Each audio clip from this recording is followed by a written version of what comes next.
আমাদের এই শোটা বন্ধ করতে উপর থেকে যে চাপটা আসছিল সেটা ক্রমশ বাড়ছে। এতটাই বেড়েছে যে সংগ্রামদা একেবারে কোণঠাসা হয়ে পড়েছে। কেন? ওই টিআরপি না কি বলেন আপনারা, নেই বুঝি? সেটাই তো রক্ষে, না হলে কবে বন্ধ হয়ে যেত।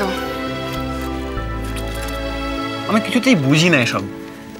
একটা মানুষের ইগোর জন্য না সে যেচে কত রকম প্রবলেম ডেকে আনে, নিজেরও ক্ষতি করে। ভাবলে আমার কিরকম অবাক লাগে। কে আবার কি ক্ষতি করলো? এই ধরুন আপনাদের চ্যানেল, একটা শো হচ্ছে, টিআরপি হচ্ছে, লোকেদের ভাল লাগছে, তার মানে ব্যবসাও হচ্ছে। অথচ সংগ্রামদা নিজের ওপরওয়ালাদের কথা শুনবে না বলে তাদের খুব ইগোতে লাগলো। তারা জোর করে শোটা বন্ধ করতে চাইছেন, সংগ্রামদার যাতে বাঁশ হয়ে যায়। আবার ধরুন এই নিখিলেশ দেব, বুবাইদা ওনার একমাত্র ছেলে, বাড়িতে ঝামেলা, তাই বাড়ির থেকে বেরিয়ে এসছে। এখন বিপদের সময় পাশে দাঁড়ালে হয়তো সম্পর্কটা ভালো হয়ে যেত, কিন্তু ওই যে ইগো। বুবাইদা আমাদের সাপোর্ট করে বলে বাবা ছেলেকে হেল্প করবে না। বুবাইদার ক্ষতি মানে যে ওনারও ক্ষতি, সেটা মাথায় ঢুকলো না। বাবা, তুমি তো বেশ তলিয়ে ভাবতে পারো। তোমাকে আর দুধ ভাত করে রাখা যাবে না মনে হচ্ছে। চলো এবার ওঠো, গিয়ে স্নান করো। একদিন স্নান না করলে কি হয়? বোম্বল, এসব নোংরামি করলে আমি কিন্তু শোটা বন্ধ করে দেব। আমার ভয় দেখাচ্ছেন? কি ভেবেছেন সবার ইগো থাকতে পারে, আমার পারে না? না, ও আচ্ছা, তাই বুঝি। তোমার আছে 100 বার। আগের দিন আমার গান শুনে সংগ্রামদা কি বলেছেন জানেন? বাঘের বাচ্চার মতন গেয়েছো। তাহলে বাঘের ইগো থাকবে না? আর বাঘ যদি রোজ সাবান মেখে স্নান করে শিকারে যায়, তাহলে সে কেমন বাঘ? এই চলো, ওঠো ওঠো ওঠো, বেরো এখান থেকে। যাও, গিয়ে স্নান করো, যাও।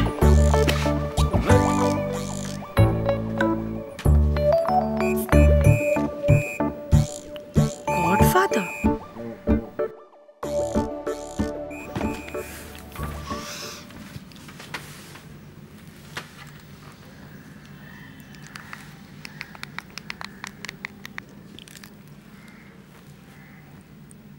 হ্যাঁ টিনটিন, শোন, আজ গোড়ার গোটা গানটা হ্যান্ড হেল্ড শ্যুট করতে হবে।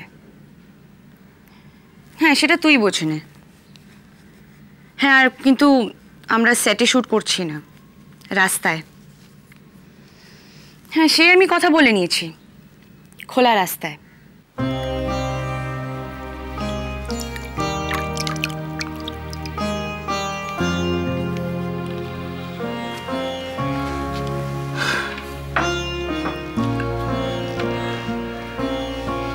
গুরুদেব একটা কথা বলতেন, আমি রোগকে ভয় করিনি, ভয় করি চিকিৎসাকে।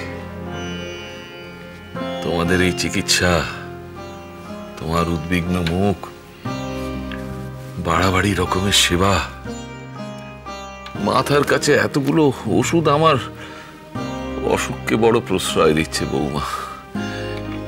এটাও একটু কম করলে হয় না? বাড়াবাড়ি তো কিছু করা হচ্ছে না বাবা।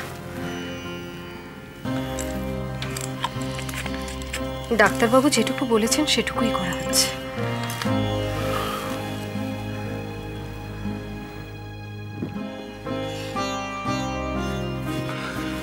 যদি বুঝতে 4টে হাত পাওয়ালা একটা আস্ত সচল মানুষ কল ঘরে না গিয়ে বিছানায় হাত মুখ ধুতে কেমন লাগে, তাহলে কথা বলতে না। আর তো কয়েকটা দিন বাবা, এখনো তো আপনার প্রেশারটা ওঠানামা করছে। চলাফেরা করতে গিয়ে যদি মাথা ঘুরে যায়?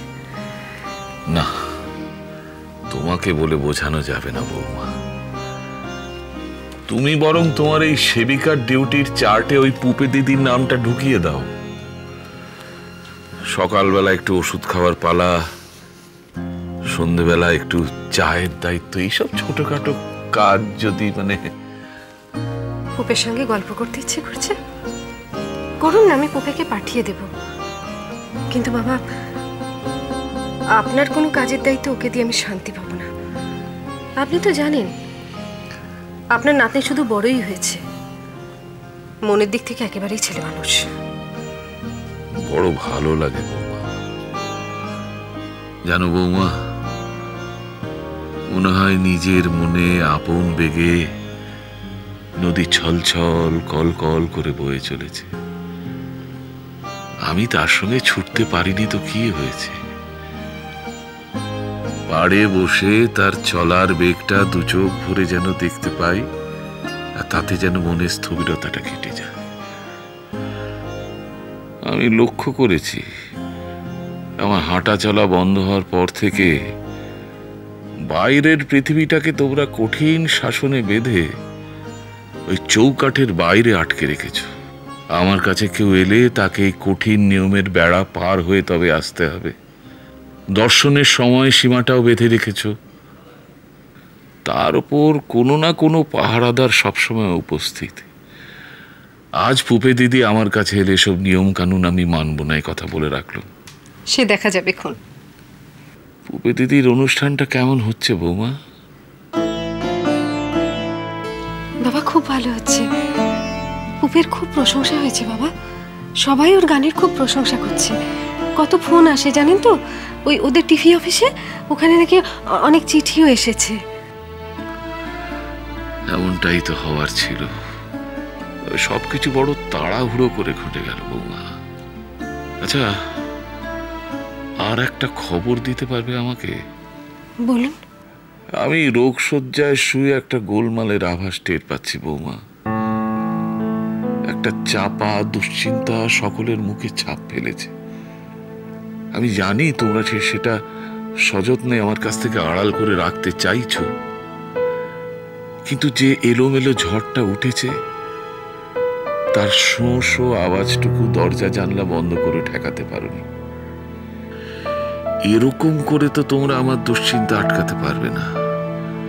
তার চেয়ে কি হয়েছে সেই সত্যি খবরটা যদি পেতাম তাহলে অনেক স্বস্তি বোধ করতাম বৌমা। কি হয়েছে বলবে আমাকে?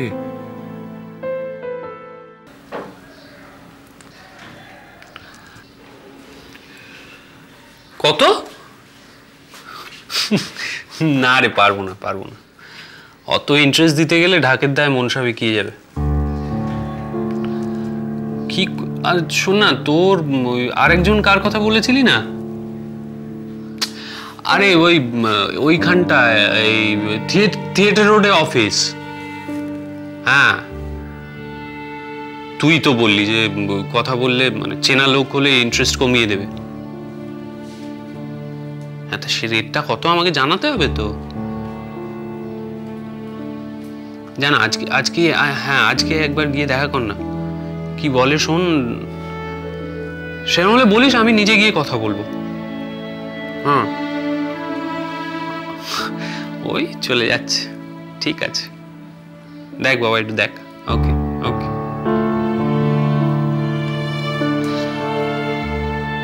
কিছু বলবি? বল। ব্যাংকের ম্যানেজার আজ নিজে ফোন করেছিলেন। কখন? এই তো ঘন্টাখানেক আগে, তুই যখন শিবুদের ওখানে গেছিলি। কি বলছেন? কি এবার বলবেন? তোকে আজ একবার দেখা করতে বলেছেন। আজই? কখন? 10টা নাগাদ।